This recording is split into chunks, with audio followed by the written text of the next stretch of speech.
नमस्कार, विशेष के साथ मैं हूं गौरव कुमार पांडे।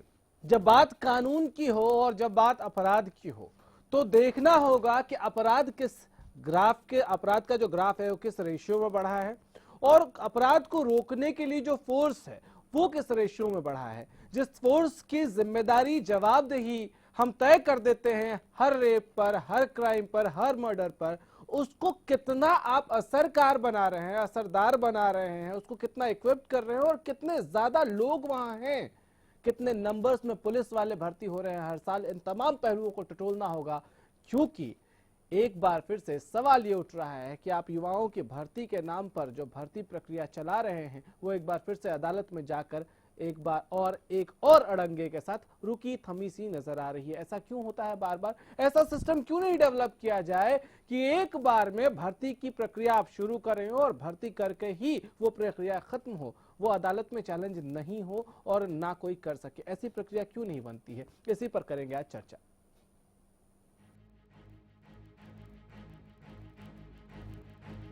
प्रदेश में कानून व्यवस्था को दुरुस्त करने के लिए सरकार लगभग हर साल पुलिस की भर्ती करती है ताकि नए युवाओं को मौका मिले और कानून व्यवस्था बनी रहे।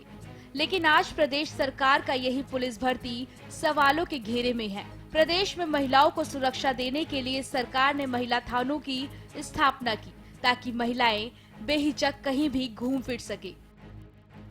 इन थानों में महिला पुलिस कर्मियों की कमी को पूरा करने के लिए महिला सिपाहियों की भर्ती निकाली गई थी,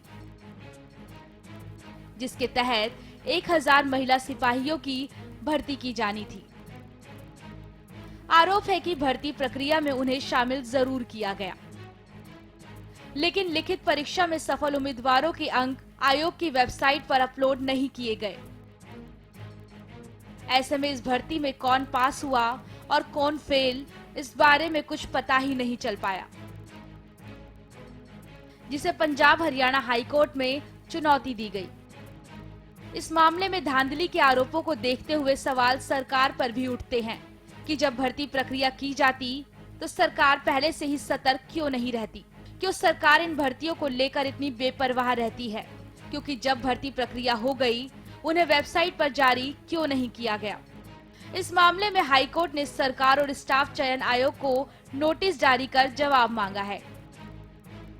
प्रदेश की सत्ता पर जब बीजेपी काबिज हुई तो बेरोजगार युवाओं को रोजगार के सुनहरे सपने दिखाए गए थे। सरकारी नौकरियों के सपने दिखाने वाली बीजेपी सरकार आने के बाद सबसे बड़ी समस्या युवाओं को रोजगार देने की है। ऐसे में इस तरह की धांधली से कैसे युवाओं को रोजगार दे पाएगी सरकार, ये एक बड़ा सवाल है। और कैसे स्टाफ की भारी कमी झेल रहे पुलिस विभाग में पूर्ति की जाएगी?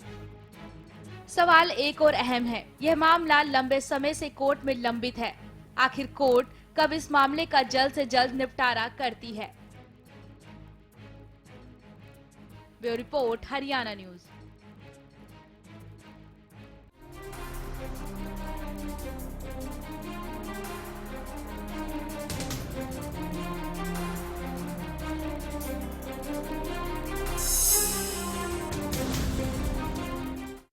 चलिए तो चर्चा का आगाज कर लेते हैं। महाराज सिंह जी, पूर्व पुलिस अधिकारी, हमारे साथ इस वक्त स्टूडियो में मौजूद हैं।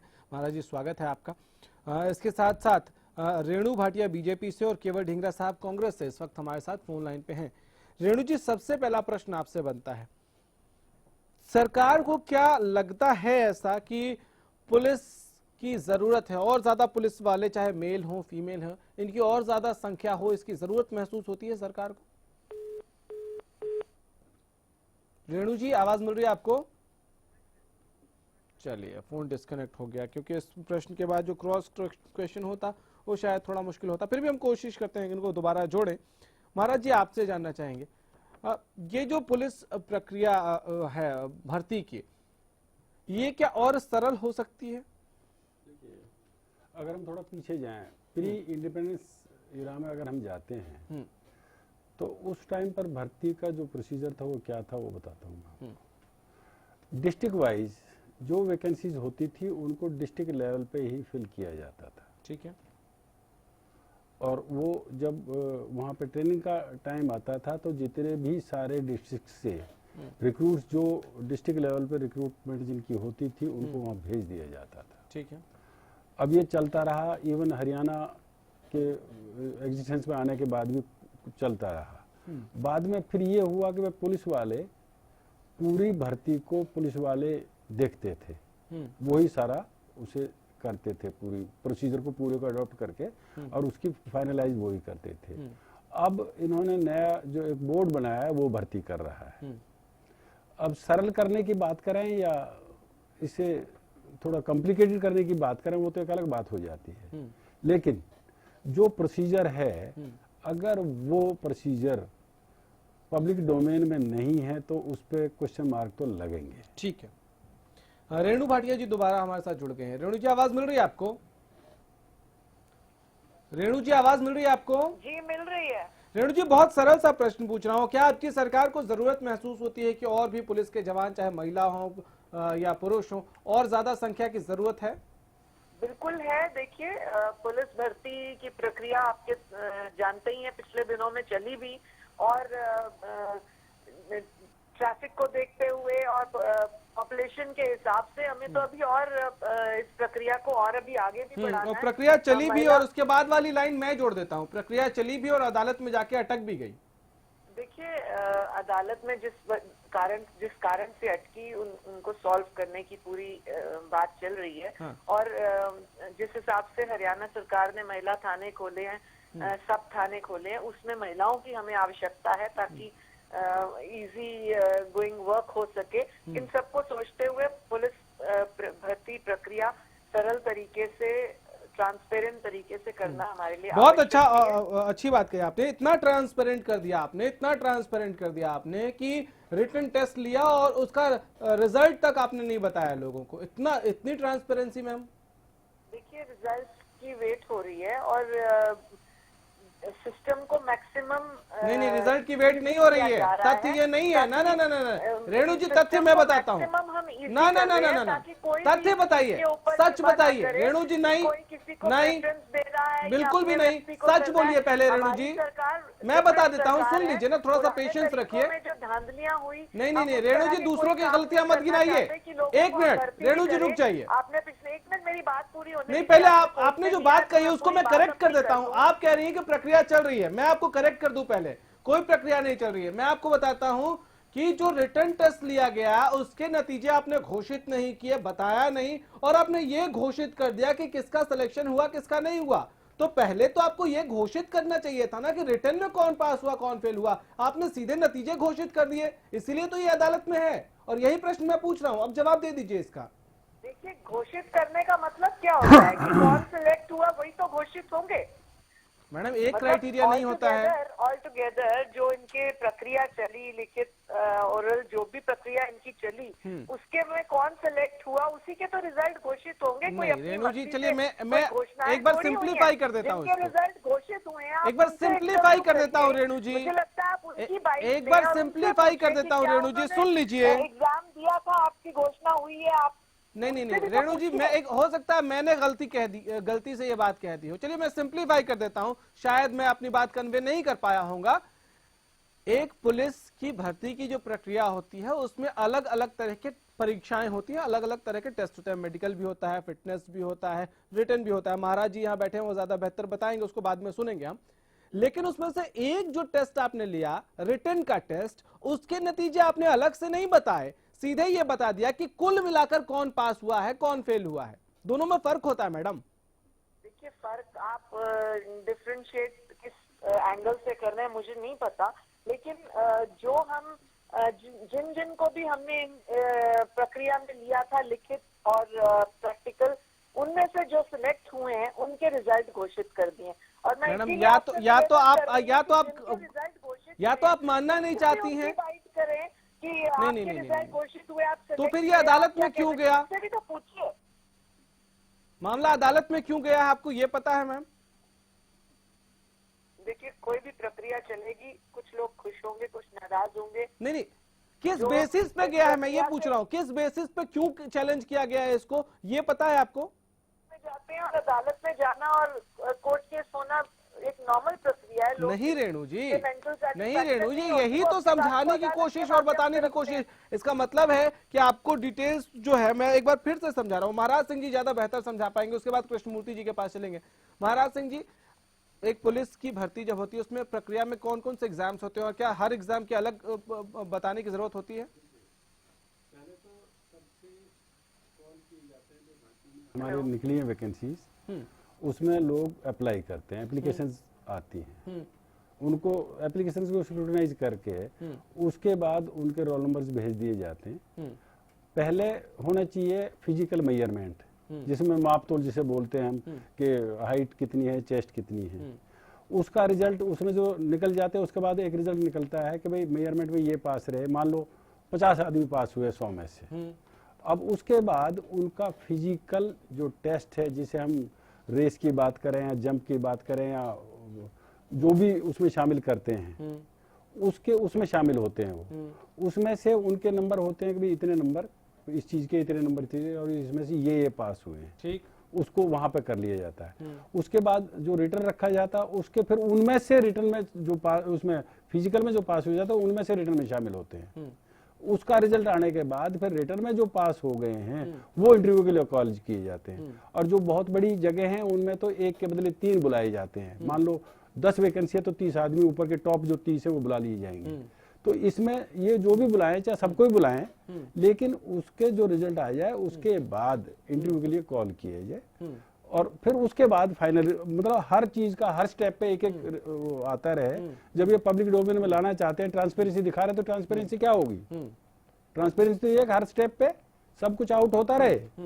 इन्होंने जो वीडियो रिकॉर्डिंग करते हैं किस लिए करते हैं? उन्होंने जो एक वो रखा था, चिप लगाई थी रेस में, वो किस लिए लगाई थी? ट्रांसपेरेंसी के लिए। लेकिन उसका रिजल्ट भी तो ट्रांसपेरेंसी के तौर पे हो ना। ठीक है, तो इसीलिए ये मामला अटक गया। रेणु जी, शायद आप समझ पाई होंगे इसको कि ये क्यों क्वेश्चन किया गया है। हाँ, कृष्णमूर्ति जी आपके पास आऊंगा। कृष्णमूर्ति जी, ये जो प्रक्रिया हुई, भर्ती प्रक्रिया महिलाओं की, और उसके बाद ये अदालत में चैलेंज किया गया, आखिर ये क्या है? हरियाणा में हम देख रहे हैं लगातार इस तरह की जितनी भी भर्तियां हो रही सब अदालत में चैलेंज कर दी जा रही है। क्या सिस्टम गलत है? मैं केवल ढींगरा बोल रहा हूँ। चलिए, केवल ढींगरा साहब बोलिए। सर माफी चाहूंगा।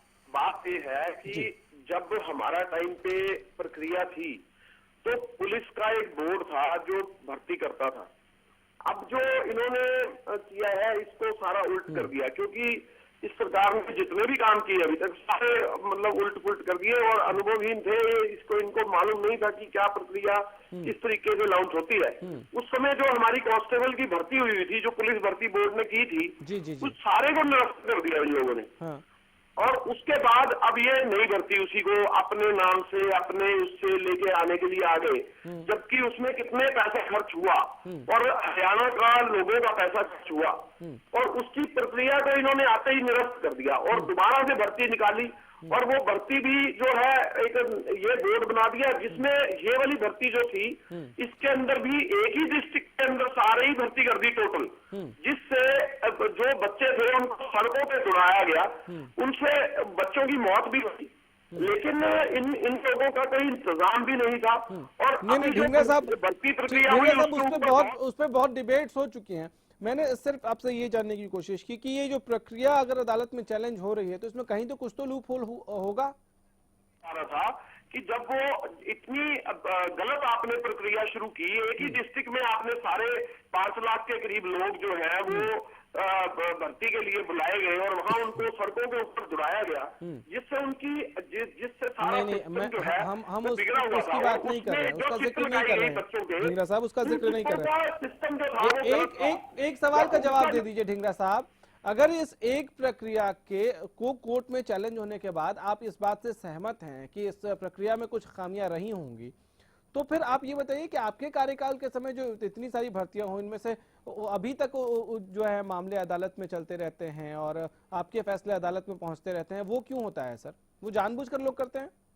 नहीं, बिल्कुल नहीं। उनके साथ जिसके साथ ये लगेगा कि मुझे मैं एक्टिव हूँ और मैं भर्ती हो सकता हूँ, उसको लगता है कि मेरा रिटन टेस्ट भी अच्छा हुआ, लेकिन वो कहीं ना कहीं अपने आप को ये फील कर रहा है कि मेरे साथ इंसाफ नहीं हुआ, तो वो कोर्ट में जाएगा, उसके लिए न्यायिक प्रक्रिया रहेगी, तो वो जाएगा कोर्ट में। लेकिन ये लोग अनुभवहीन लोग हैं, इनको मालूम नहीं है। अभी रेणु भाटिया जी को मैं सुन रहा था, वो ये जवाब भी नहीं दे पाए कि कोर्ट में मामला क्यों गया है। ठीक तो ये है, प्रवक्ताओं को पहले ठीक है। पता होना चाहिए कि हम कर क्या रहे हैं। ठीक है सर, और निशान किस चीज सिंह पे जी हैं हमारे साथ इनेलो से। निशान जी, एक छोटा सा जवाब दीजिए, फिर हम ब्रेक लेंगे, ब्रेक का वक्त हो गया है। ये जो भर्ती प्रक्रिया है और अदालत में पहुंच गई है, ये क्यों होता है बार बार ऐसा? निशान सिंह जी, चलिए लगता है फोन डिस्कनेक्ट हो गया। एक छोटा सा ब्रेक ले लेते हैं, ब्रेक से जब लौटेंगे तो चर्चा को आगे बढ़ाएंगे।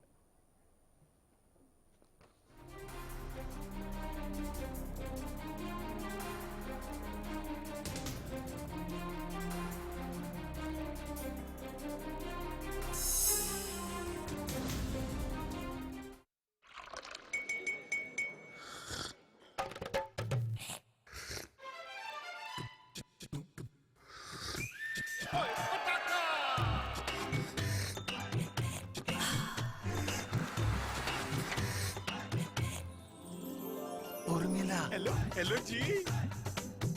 हो जाए। Thank you.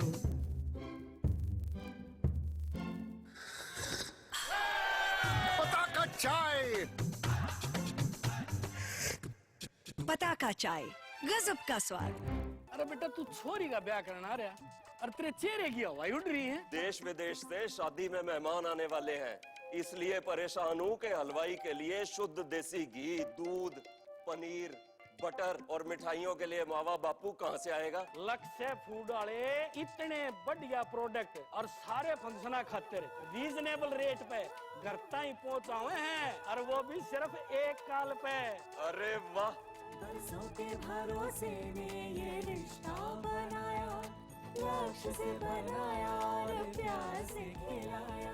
हर खुशी के मौके पर खुशियां पहुंचाना लक्ष्य का लक्ष्य। अब आपके शहर बहादुरगढ़ में JD celebration banquet with lawn. यहाँ आप कर सकते हैं कॉर्पोरेट फंक्शन से लेकर किटी पार्टी और शादी ब्याह तक। सभी तरह के प्रोग्राम्स के लिए बेहतरीन लॉन और हॉल, साथ ही रूम फैसिलिटीज भी अवेलेबल है, एकदम शुद्ध वातावरण के साथ, फुल एसी और सभी के लिए पार्किंग लॉट, और वो भी बिल्कुल अफोर्डेबल प्राइस में। हमारा पता है दिल्ली रोहतक बाईपास के नजदीक, झज्जर रोड, बहादुरगढ़। आपके सपनों का घर अब बना हकीकत। रेवाड़ी की सबसे सुंदर टाउनशिप गुरुटेक सिटी रेवाड़ी NH 8 से 2 किलोमीटर से भी कम की दूरी पर। यहाँ है फ्री होल्ड प्लॉट्स और फ्लैट्स के इंडिपेंडेंट फ्लोर्स। आपके बच्चों के लिए sports complex, lush green park के साथ साथ आपकी फैमिली के लिए 24/7 सिक्योरिटी। हमारा पता है गुरुटेक सिटी, सेक्टर 25, 26, गरही बोलनी रोड, रेवाड़ी। स्मूथ ड्राइविंग के लिए पेश है एडवांस तकनीक से निर्मित एरोबॉल लुब्रिकेंट्स। इंजन में ताकत लाए, माइलेज बढ़ाए। एरोबॉल लुब्रिकेंट्स, इंजन में भर दे दम। यदि आप अपने शहर में लालवट संस्थान से जुड़ना चाहते हैं, तो अब लालवट संस्थान द्वारा तैयार किया गया लालवट तेल के लिए हर शहर में अपने डीलर बना रहा है, ताकि गुरुजी द्वारा बताए गए असली लालवट तेल बाजार में मिल सके। अभी लालवट संस्थान में बहुत से ऐसी शिकायतें मिल रही हैं कि बाजार में लालवट तेल नकली बिक रहा है। इसीलिए इसे रोकने के लिए लालवट संस्थान अपने हर शहर में डीलर बना रहा है। यदि आप लालवट संस्थान की डीलरशिप लेना चाहते हैं, तो आप अपने शहर में लालवट संस्थान की डीलरशिप के लिए बात कर सकते हैं। ये कदम लालवट संस्थान द्वारा इसलिए उठाया गया है ताकि शहर में नकली लालवट तेल को बिकने से रोका जा सके। आप असली लालवट तेल खरीदते समय देख लें कि डब्बे पर और बोतल पर लालवट संस्थान आयुर्वेदा प्राइवेट INT लिखा हो। डीलरशिप के लिए संपर्क करें। छोटा कोई काम नहीं जो लगन से करे वो पूरा, बड़े बड़े सपने हो पूरे, कोई न रहे अधूरा। जो भी कर जी जान से कर, खुशियों की होगी बारिश। जीवन के सफर में जी जान लगा देने वालों का फोन जीवी। सिरसा में अब खत्म हुआ अंतर्राष्ट्रीय स्तर की शिक्षा का इंतजार। MDLR ग्रुप लेकर आए हैं MDK इंटरनेशनल स्कूल। हरियाणा के हरित क्षेत्र सिरसा में विश्व स्तरीय शिक्षा की खास पहचान। MDK international school Cambridge university London से जुड़े सिरसा के इस पहले रेसिडेंशियल कम डे बोर्डिंग स्कूल के डायरेक्टर हैं कैम्ब्रिज एग्जाम्स के आकलनकर्ता मिस्टर लॉरेंस फ्रे। विश्व स्तरीय शिक्षा के साथ एमटीके स्कूल में है एयर कंडीशन कैंपस और दूसरी आधुनिक जरूरी सुविधाएं, पुस्तकों से परिपूर्ण लाइब्रेरी और एक स्पेशियस कैफेटेरिया जिसमें बच्चों के लिए मिलेगा हेल्दी खाना। एमटीके इंटरनेशनल स्कूल की विश्व स्तरीय खेल एवं अन्य सुविधाएं आपके बच्चों का स्वास्थ्य एवं चहुमुखी विकास सुनिश्चित करती हैं। तारकेश्वरम धाम के नजदीक रानिया रोड, सिरसा में। अधिक जानकारी के लिए संपर्क करें।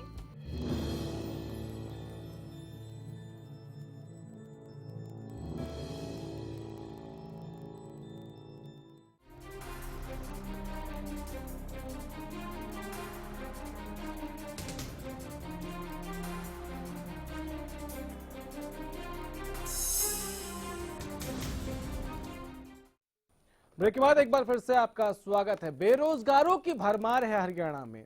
ये इसलिए हम कह रहे हैं कि जिनको रोजगार देने की प्रक्रिया में लाया भी गया उनको वो पूरा नहीं होने दिया गया। चाहे आप टीचर्स की बात कर लीजिए या इस तरह की और जितनी सरकारी भर्तियां इन दिनों निकली हैं उन सब में देख लीजिए, हर बार प्रक्रिया कहीं ना कहीं जाके अदालत में रुक जाती है और वो फिर वो लंबे वक्त तक खिंचती है। महाराज सिंह जी हमारे साथ इस वक्त स्टूडियो में मौजूद हैं। महाराज सिंह जी, एक तो ये कि प्रक्रिया क्या सच में इतनी पेचीदा बनानी ही पड़ती है या मजबूरी है, या इसको इतना सिंप्लीफाई और इतना ट्रांसपेरेंट बनाया जा सकता है कि इसको अदालत में चैलेंज करने जाए तो अदालत खुद भी कहे कि इसमें चैलेंज करने जैसा कुछ नहीं, इसको हम फिलहाल इस पे स्टे नहीं लगाएंगे। देखिए, कॉम्प्लिकेशन किस लिए करनी है? सिंपल, अगर पुलिस भर्ती की आप बात कर रहे हो, सिंपल, पहले फिजिकल मेजरमेंट हो जाए, उसके बाद फिजिकल जो टेस्ट है, हर्डल्स हैं, वो पूरी कर लीजिए, उसके बाद रिटर्न हो जाए, इंटरव्यू हो जाए, तो इसमें कॉम्प्लिकेशन की बात कहाँ रहेगी?